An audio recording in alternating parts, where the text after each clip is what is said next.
Suivant notre raisonnement d'hier, les montagnes pèsent donc sur les montagnes, ou les brebis sur les brebis, lorsque ces substances célestes et spirituelles trouvent abondamment en elles-mêmes, grâce au Verbe de vie, ce qui rend éternelle leur vie bienheureuse. Ils sont donc à la fois montagnes et brebis. Montagnes par leur fertilité ou leur élévation, brebis par leur mansuétude. Remplis de Dieu, élevés en vertu, comblés de fruits, ils inclinent pourtant leurs cimes altières et les soumettent, par une humble et totale obéissance, à l'empire de cette majesté qui les domine de très haut. Aussi ressemblent-ils à des brebis très dociles, qui se conduisent en tout selon la volonté de leur berger, et le suivent partout où il va. Sur ces montagnes vraiment saintes, selon le prophète David, reposent les fondations de la cité de Dieu, fermement établies dès le commencement, à l'image de la sagesse, première créée de toute réalité.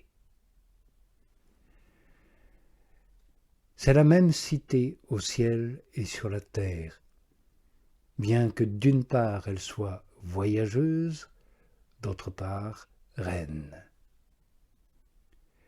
C'est aussi de ces montagnes, selon Isaïe, que retentissent sans cesse l'action de grâce et l'hymne de louange, comme de cymbales au son harmonieux. Par leur doux chant continuel, elles accomplissent la parole du même prophète que nous avons rappelé un peu plus haut. Les montagnes et les collines chanteront des louanges devant Dieu. Et aussi cette parole d'un autre prophète s'adressant au Seigneur Dieu, « Heureux ceux qui habitent en ta maison, Seigneur, ils te loueront dans les siècles des siècles. » Mais revenons à notre sujet dont nous nous sommes quelque peu écartés. Je pense cependant que cette digression était nécessaire. Ces esprits sont donc les montagnes et les collines sur lesquelles l'Église a vu l'époux céleste bondir avec une merveilleuse agilité lorsqu'il se hâtait vers ses embrassements. Non seulement elle l'a vu bondir sur ces montagnes, mais même sauter par-dessus. Veux-tu que je t'explique ces bonds par les écrits des prophètes et des apôtres? Non pas que je veuille entreprendre de rappeler ici tous les témoignages qu'avec un peu de loisir on peut trouver à ce sujet dans les Saintes Écritures. Ce serait trop long et ce n'est pas nécessaire.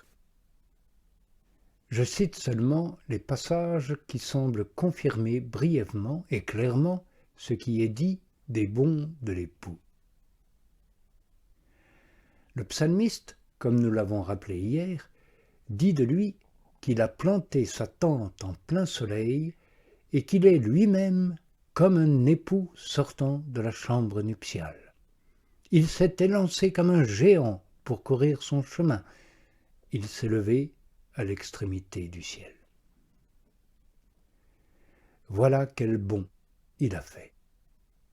De l'extrémité du ciel à la terre. Car je ne trouve aucun autre lieu, sinon la terre, où il ait planté sa tente en plein soleil, c'est-à-dire où il ait daigné montrer sa présence dans la lumière et l'évidence, lui qui habite une lumière inaccessible. Enfin, il a été vu sur terre et a vécu parmi les hommes.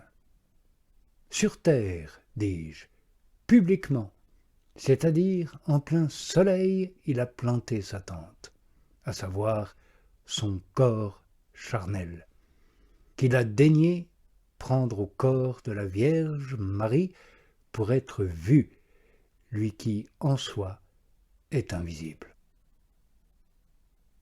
Ainsi, toute chair a vu le salut de Dieu qui est venu dans la chair. Il a donc bondi sur les montagnes, c'est-à-dire sur les esprits les plus élevés, lorsqu'il est descendu jusqu'à eux et qu'il a daigné leur découvrir le dessein divin caché depuis des siècles et le grand mystère de la piété. Mais, franchissant ces montagnes supérieures et plus hautes, à savoir les chérubins et les séraphins, et aussi les dominations, les principautés, les puissances et les vertus, il a daigné descendre jusqu'à l'ordre inférieur des anges, comme sur des collines. Mais pensez-vous qu'il se soit arrêté là? Non, il a sauté aussi par-dessus ces collines. Car ce n'est pas les anges, est-il écrit, mais la descendance d'Abraham qu'il a assumée. Or celle-ci est certes inférieure aux anges. Ainsi s'est accomplie la parole du prophète cité plus haut, qui dit au Père, en parlant du Fils, « Tu l'as abaissé un peu au-dessous des anges. » Pourtant cette parole peut s'entendre comme prononcée à la louange de la nature humaine. L'homme créé à l'image et à la ressemblance de Dieu est doué de raison, à l'exemple de l'ange, est néanmoins un peu inférieur à l'ange, à cause de son corps charnel tiré de la terre. Mais écoute l'apôtre Paul parlant ouvertement du Fils. Lui qui, étant dans la forme de Dieu, n'a pas considéré comme une usurpation d'être égal à Dieu, puisqu'il s'est anéanti lui-même, prenant la forme d'esclave, devenu semblable aux hommes, et reconnu à son aspect comme un homme. Et ailleurs, quand vint la plénitude du temps, Dieu envoya son Fils, né d'une femme, devenu sujet de la loi, pour racheter ceux qui étaient sujets de la loi.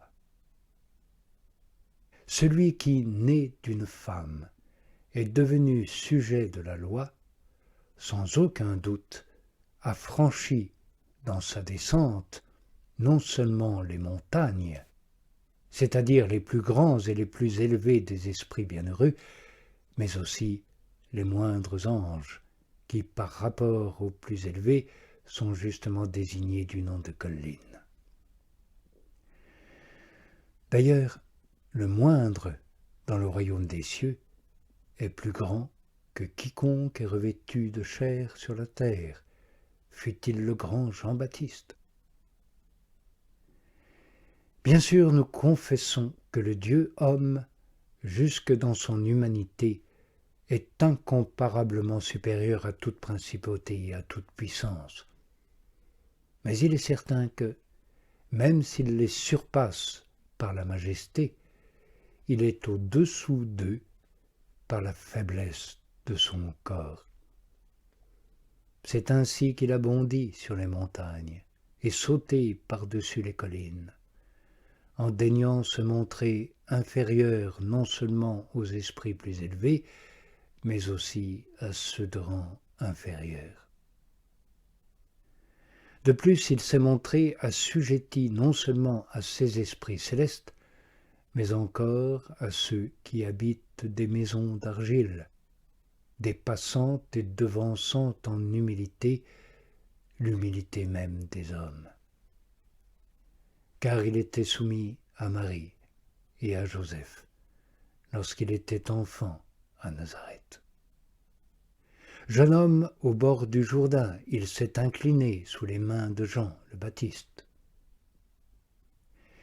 Mais le jour décline et nous ne souhaitons pas encore descendre de ces montagnes. Au demeurant, si nous voulions cette fois explorer à loisir tous les sites riants de ces montagnes et en scruter tous les lieux cachés, il serait à craindre soit que l'évocation manquât d'une concision bienvenue, soit que ce vaste et sublime sujet fût privé par notre hâte de l'examen minutieux qui s'impose. Si vous le voulez bien, reposons-nous pour aujourd'hui sur ces montagnes. Il est bon que nous soyons ici, où le Christ berger nous a placés avec les saints anges dans le lieu du pâturage, pour nous mener paître avec plus de joie et d'abondance. Car nous aussi, nous sommes des brebis de son pâturage. Ruminons donc, comme des animaux purs, les herbages du bon pasteur que nous avons avalés si avidement dans les vocations d'aujourd'hui.